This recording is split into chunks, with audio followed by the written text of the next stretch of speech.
Hello everyone, welcome back to my channel. ನಾನು ನಿಮ್ಮ ಪ್ರೀತಿ ಅಶ್ವಿನಿ ಮಂಜುನಾಥ್. ಹೇಗಿದ್ದೀರಾ ಎಲ್ಲರೂ? ಚೆನ್ನಾಗಿದ್ದೀರಾ ಅಂತ ಭಾವಿಸ್ತಾ ಇದ್ದೀನಿ. ನಾನು ಕೂಡ ಚೆನ್ನಾಗಿದ್ದೀನಿ. ಇವತ್ತಿನ ವಿಡಿಯೋದಲ್ಲಿ ಗೋರಿಕಾಯಿ ಫ್ರೈ ಮಾಡೋದು ಹೇಗೆ ಅಂತ ತೋರಿಸ್ಕೊಡ್ತಾ ಇದ್ದೀನಿ. ಬನ್ನಿ ಫ್ರೆಂಡ್ಸ್, ಹೇಗೆ ಅಂತ ನೋಡೋಣ. ಅದಕ್ಕೆ ಮುಂಚೆ ನೀವು ನನ್ನ ಚಾನಲ್ನ ಸಬ್ಸ್ಕ್ರೈಬ್ ಮಾಡ್ಕೊಳ್ಳಿ, ಹಾಗೆ ಬೆಲ್ ಐಕಾನ್ ಪ್ರೆಸ್ ಮಾಡಿ ವಿಡಿಯೋಗೆ ಒಂದು ಲೈಕ್ ಕೊಡಿ, ಹಾಗೆ ಶೇರ್ ಕೂಡ ಮಾಡಿ ಅಂತ ಹೇಳ್ತಾ ಇವತ್ತಿನ ವಿಡಿಯೋನ ಸ್ಟಾರ್ಟ್ ಮಾಡ್ತಾ ಇದ್ದೀನಿ. ಮೊದಲನೇದಾಗಿ ನಾನು ಇಲ್ಲಿ ಕುಕ್ಕರ್ ಇಟ್ಕೊಂಡು 2 ಸ್ಪೂನ್ ಎಣ್ಣೆ ಹಾಕ್ಕೊಂಡಿದ್ದೀನಿ. ಎಣ್ಣೆ ಬಿಸಿ ಆದ ನಂತರ ಸಾಸಿವೆ ಹಾಕ್ಕೊಳ್ತಾ ಇದ್ದೀನಿ. ಸಾಸಿವೆ ಚಿಟಪಟ ಅಂತ ಇರೋ ಟೈಮಲ್ಲಿ ಜೀರಿಗೆ ಹಾಕೊಳ್ಳೋಣ. ನೆಕ್ಸ್ಟು ಬೆಳ್ಳುಳ್ಳಿ ಹಾಕ್ಕೊಂಡು ಫ್ರೈ ಮಾಡ್ಕೊಳ್ಳೋಣ. ಹಾಗೆ ಹಸಿಮೆಣಸಿನ್ಕಾಯಿ, ಕರಿಬೇವಿನ ಸೊಪ್ಪು, ಈರುಳ್ಳಿ ಹಾಕ್ಕೊಳ್ತಾ ಇದ್ದೀನಿ. ಈರುಳ್ಳಿ 2 ಮೀಡಿಯಮ್ ಸೈಜ್ದು. ಈರುಳ್ಳಿ ಹಾಕಿದ ನಂತರ ಸ್ವಲ್ಪ ಸಾಫ್ಟ್ ಆಗೋವರೆಗೂ ಹುರ್ಕೊಳ್ಳೋಣ. ನಾನಿಲ್ಲಿ ಒಂದು 3ರಿಂದ 4 ಟೊಮೆಟೊನ ಕಟ್ ಮಾಡಿ ಇಟ್ಕೊಂಡಿದ್ದೀನಿ, ಅದನ್ನು ಹಾಕ್ಕೊಳ್ತಾ ಇದ್ದೀನಿ.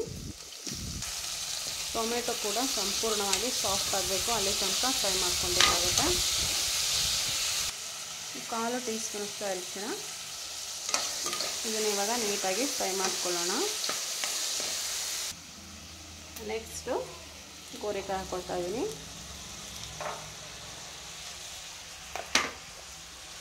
ಗೋರಿಕಾಯಿ ಅಷ್ಟೇ ಸ್ವಲ್ಪ ಒಂದು ಅರ್ಧ ಪ್ರಮಾಣ ಬೇಯೋ ತನಕನೂ ಫ್ರೈ ಮಾಡ್ಕೊಳ್ಳಿ ಎಣ್ಣೆಯಲ್ಲಿ ಚೆನ್ನಾಗಿ. ಆಮೇಲೆ ಲಿಡ್ಡನ್ನು ಕ್ಲೋಸ್ ಮಾಡಿ ಒಂದು ವಿಸಲ್ ಓಡಿಸಿದ್ರೆ ಸಾಕಾಗುತ್ತೆ, ತುಂಬ ಚೆನ್ನಾಗಿರುತ್ತೆ. ನಾನು ಇವತ್ತು ಒಡ್ಚಿಲ್ಗೆ ಮಾಡ್ತಾಯಿದ್ದೀನಿ ಅಪ್ಪಂ ಪಾತ್ರೆಯಲ್ಲಿ, ಅದಕ್ಕೋಸ್ಕರ ಕಾಂಬಿನೇಷನ್ ಚೆನ್ನಾಗಿರುತ್ತೆ ಅಂತ ಹೇಳಿ ಮಾಡ್ಕೊಳ್ತಾ ಇದ್ದೀನಿ ಫ್ರೈನ. ಹಾಗೆ ಸ್ವಲ್ಪ ಉಪ್ಪನ್ನು, ಅಂದರೆ ರುಚಿಗೆ ತಕ್ಕಷ್ಟು ಉಪ್ಪು ಕೂಡ ಇವಾಗಲೇ ಆ್ಯಡ್ ಮಾಡ್ತಾಯಿದ್ದೀನಿ. ನೀಟಾಗಿ ಮಿಕ್ಸ್ ಮಾಡ್ಕೊಬೇಕಾಗತ್ತೆ. ನಾನಿಲ್ಲಿ 1.5 ಟೇಬಲ್ ಸ್ಪೂನಷ್ಟು ಬೇಳೆ ಸಾಂಬಾರು ಪುಡಿ ತೊಗೊಂಡಿದ್ದೀನಿ.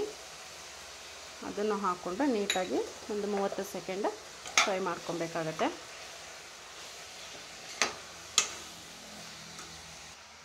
ಹಾಗೆ ತೆಂಗಿನಕಾಯಿ ತುರಿ ತೊಗೊಂಡಿದ್ದೀನಿ. ಇದು ಒಂದು 1/4 ಭಾಗದಷ್ಟಿದೆ. ಜೊತೆಯಲ್ಲಿ ಹಾಕ್ಕೊಂಡು ಮಿಕ್ಸ್ ಮಾಡ್ಕೊಳ್ಳೋಣ. ಮಿಕ್ಸ್ ಮಾಡಿದ ನಂತರ ಸ್ವಲ್ಪ ಕೊತ್ತಂಬರಿ ಸೊಪ್ಪು, ಹಾಗೆ ನಾನು ಕಾಫಿ ಕುಡಿಯೋ ಗ್ಲಾಸಲ್ಲಿ 1 ಗ್ಲಾಸನ್ನು ನೀರನ್ನು ಆ್ಯಡ್ ಮಾಡ್ಕೊಳ್ತಾ ಇದ್ದೀನಿ. ನೀವು ನೋಡ್ತಾ ಇರ್ಬೋದು, ಇದರಲ್ಲಿ 1 ಕಪ್ ಗ್ಲಾಸಷ್ಟು ಮಾತ್ರ ಹಾಕ್ಕೊಳ್ಳೋದು. ಹಾಕ್ಕೊಂಡು ನೀಟಾಗಿ ಮಿಕ್ಸ್ ಮಾಡ್ಕೊಂಡು ನಾವು ಲಿಡ್ಡನ್ನು ಕ್ಲೋಸ್ ಮಾಡಿ 1 ಅಥವಾ 2 ವಿಸಲ್ನ ಮುಚ್ಕೊಬೇಕಾಗುತ್ತೆ. ಯಾಕೆಂದರೆ ಗೋರಿಕಾಯಿ ಸಾಫ್ಟಾಗಿ ಬೇಯಬೇಕಲ್ಲ, ಅದಕ್ಕೋಸ್ಕರ. ಲಿಡ್ಡನ್ನು ಕ್ಲೋಸ್ ಮಾಡಿದ್ದೀನಿ. ನೆಕ್ಸ್ಟು ವಿಸಲ್ ಬರೋ ತನಕ ವೆಯ್ಟ್ ಮಾಡಬೇಕಾಗುತ್ತೆ. 2 ವಿಸಲ್ ಬಂದಿದೆ. ಈಗ ರಿಲೀಸ್ ಆಗೋ ತನಕ ವೆಯ್ಟ್ ಮಾಡಬೇಕಾಗುತ್ತೆ. ಇವಾಗ ಲಿಡ್ಡೆಲ್ಲ ಓಪನ್ ಮಾಡಿದ್ದೀನಿ. ನೆಕ್ಸ್ಟು ಫ್ರೈ ರೆಡಿಯಾಗಿದೆ ನೋಡಿ. ಸ್ವಲ್ಪ ಕೂಡ ಏನು ಕಲರ್ ಎಷ್ಟು ಚೆನ್ನಾಗಿದೆ ಅಂತ, ತುಂಬ ಚೆನ್ನಾಗಿದೆ.